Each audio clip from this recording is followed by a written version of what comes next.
그런데 절대 싫은 소리를 안 해주거든요.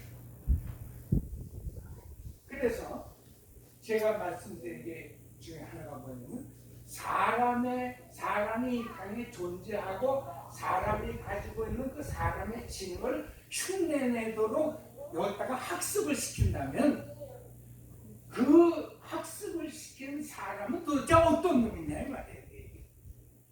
오늘 신앙의 문제는 거기서 찾아야 되는 겁니다.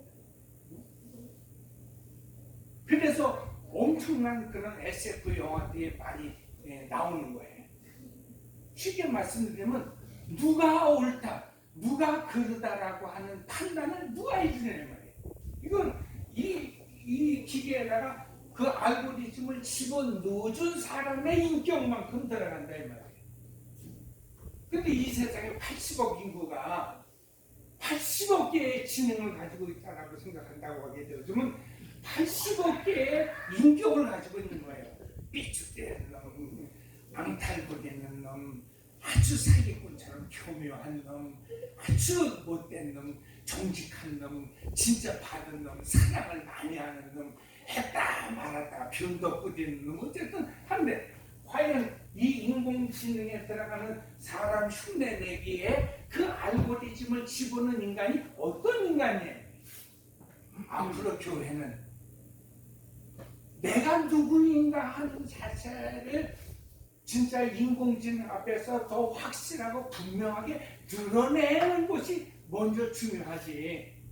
AI를 어떻게 하면 우리가 잘 활용해서 교회와 사람과 AI가 잘 서로 간에 그 연동과 교합 집합을 이루어서 정말 보다 나은 교회를 만들어가냐가 아니라 우리는 사람이 누구냐를 봐서 봐야 돼요. 근데 여러분 성경 보면 이미 마태복음 9장 23절에 9장 13절에 뭐라 그러지? 인간은 더러운 죄인들이 하나님이 멸망하고 심판할 수밖에 없는 존재라는 거예요. 로마서는 뭐라고 말씀합니까? 하나님이 의인이라 여기는 사람을 한 사람이라도 찾을 수 없을 만큼 뭐야? 사람들은 다 지 생각, 지 판단, 자기의 감정, 자기의 좋은 대로 어떤 그런 대상들을 찾아서 뭐야? 다 신처럼 섬기는 시대를 살고 있죠. 이게 벌써 2000년 전에 나왔어요. 얼마나 여러분 무서운 말입니까? 저는 이거를 연구하면서 야, 인간은 벌써 사도 바울은 2000년 전에 저 로마서를 기록하면서 얘기한 거예요. 사람 흉내를 내면서 사람보다 고생을 덜어주고 사람이 할 수 있는 어떤 더 아주 그 편리한 일을 만들어주는 것을 생각하지 말고 어떤 알고리즘을 어떤 인격체가 집어넣는 거예요. 근데 오늘 성경에 보니까 뭐예요? 너희는 어차피 망할 놈이라는 거예요. 심판받아서 베드로서도 이제 우리가 수요일까지 보겠습니다만은 쭉 살펴보면 무슨 말이에요? 이 땅 큰 뜨거운 불과 그런 진동으로 사라진다. 불로 태워서 없어진다는데 사람들은 뭘 생각하는 거예요? 불로 태워서 없어지면 인간도 다 없어지는 거예요. 근데 나는 살아있다라고 생각하니까 자꾸 뭐예요? 더 좋은 GPT, GPT-4, GPT-5를 만들고 이렇게 해가지고 지금은 손가락 하나 까딱도 안, 그럼 끝까지 뭐예요? 나는 안 죽으면 되는 거예요.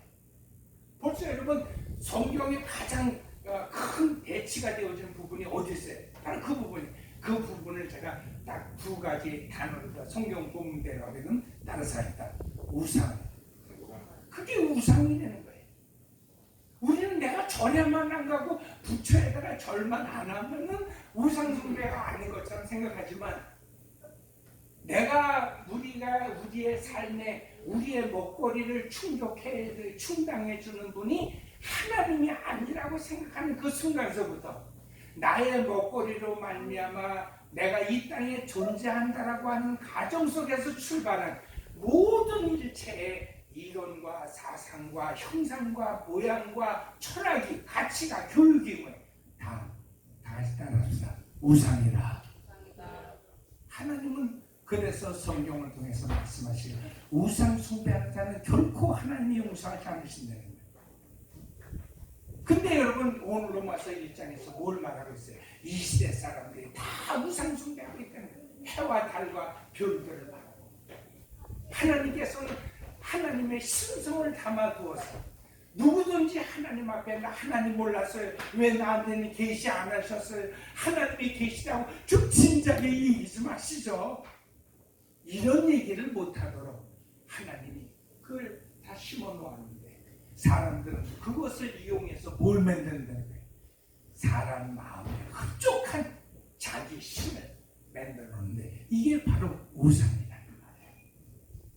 오늘 첫 시간에 저도 잘 전공을 하는 얘기니까 좀 두서없는 얘기를 하겠지만 제일 중요한 것은 어쨌든 과학이 발전하고 4차 산업에도 뭐든 간에 우리의 먹거리를 가지고 여러분 염려하고 걱정하면서 보다 더 사람은 본능이 그거거든요. 일 안 하고 먹고 살 수 있나? 왜? 안 먹고 살 수 있는 것은 연구하는 사람은 없어요. 사람이 저 안 먹고도 살 수 있을까? 이걸 연구하는 사람은 없어요. 다 머리가 발전하고 책을 읽으면서 뭘 연구를 해요? 일 안 하고 먹고 살 수 있는 방법은 없을까? 이걸 생각하는데 이게 쉽게 말하면 놀고 먹는 것을 생각하는데 이것에 알고리즘이 없다는 말이에요. 이것의 알고리즘은 성경밖에 없어요. 따라서 합시다. 너희는 이 땅에 태어나는 때부터 심판받을 죄인이다. 너는 원래 나쁜 놈이야. 원래 너는 뭐야? 아주 더러운 욕심으로 가득 찼는데 그러니까 뭐야? 기껏 인간이 생각하고 생각해놔야만 아이고 놀고 먹는 방법이 없을까? 에서 나오는 것이 결국은 우리가 소위 포장되어져서 과학 발전이라고 하는 말이에요. 과학이 발전한 말씀은 뭐예요? 주둥이만 가지고 먹고 살라고 하는 거예요. 실제로 여러분 땅을 갈고 씨를 뿌려서 곡식을 생산해서 이것을 탈곡하고 저장하고 나누어 먹으면서 여러분 이런 그런 사회에 인간의 기존 인격 인성은 없었습니다. 어떻게 된 거예요? 남을 등치고 살았던 거예요. 놀고 먹으려면 뭐예요? 남을 등치고 죽이는 거예요. 이 세상에서 가장 좋은 방법이 어쨌든 남 등치는 거예요. 눈 멀뚱멀뚱 뜨고 있는 놈은 뒤에 가가지고 뒤통수를 까서 잡아뜨리고 그놈이 가지고 있는 걸 갖다가 내 것으로 갖는 것. 이것이 뭐예요? 이 세상에서 일 안 하고 놀고 먹는 유일한 방법이에요. 이런 인성, 이런 성품이, 이런 알고리즘을 기계에다가 집어넣는 날에 진짜 여러분 인류 멸망이라 생각하지만 다 같이 따라합시다. 원래 멸망하려고 원래 멸망하려고 인간이 여러분 물건한 것을 써도 하나님의 성경을 통해서 뭐예요? 하나님의 심판하실 때까지 하나님께서 유보하시는 것이 뭐예요? 이게 히스토리라는 거예요. 오늘 첫 시간이니까 여기까지 하고 간단하게 오늘 우리 사모님도 말씀 전해드리고 하시도록 준비한 것 같아요. 하시고 우리가 오후